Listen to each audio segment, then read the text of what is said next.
Google ম্যাপের চক্করে লোকেশনের থেকে 3-4 কিলোমিটার দূরে গিয়ে পৌঁছালাম। Hello everyone, welcome back to my channel. This is Rupsa. আর আজকে আমার সাথে একটা হেভি কাণ্ড হয়েছে, যেটা তোমাদের কাছে শোনাবো। আমার আজকে যেখানে পৌঁছানোর কথা ছিল, যেখানে আমার স্টুডেন্ট এক্সাম ছিল, আমি ঠিক তার থেকে 3-4 কিলোমিটার দূরে গিয়ে পৌঁছে গেছিলাম, সেটা লোকেশন এররের জন্য। তারপর আমি আবার র্যাপিডো বুক করে সেই লোকেশনে গিয়ে পৌঁছালাম 1 ঘন্টা দেরিতে। আর একটা দিদি ছিল স্টুডেন্ট এক্সাম, সো দেখতেই পাচ্ছ দিদি আমার রাত জাগা ডার্ক সার্কেলসগুলোকে ঢাকার জন্য কমলা কমলা লাগাচ্ছে, ঠিক আছে। তারপর এটাকে ভালো করে ঘষে ঘষে আমার স্কিনের সাথে ব্লেন্ড করে দেবে।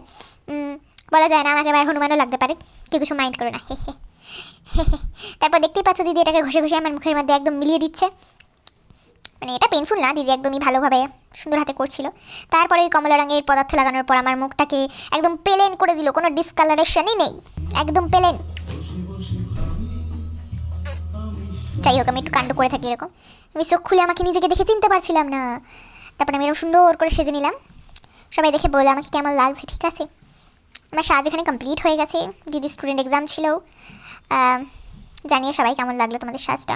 এবার অনেকে বলবে দিদি তোমাকে মেকআপ ছাড়াই ভালো লাগে, আমি জানি, তাও আমি করি।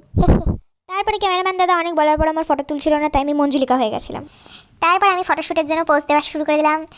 জানোই তো আমার ঢঙের বহর, পোজ দেওয়ার সময় এই একটু ঢং করে নিচ্ছি। অনেক ঢং করে নিয়েছি। এইবার এই ঢং শেষ করে মেকআপ ফেকআপ তুলে সোজা চলে যাচ্ছি বাড়ির উদ্দেশ্যে। আর হ্যাঁ, এই বাড়ি যাওয়ার টাইম আমাকে পানিহাটি মেলার সামনে দিয়ে যেতে হয়েছিল, যেখানে এত ভিড় ছিল দেখে আমার যাওয়ার মনে উঠে গেছিলো। ভেবেছিলাম যাবো, বাট যাইনি। তারপরে এই ফুলও নিয়েছিলাম আমি চুরি করে।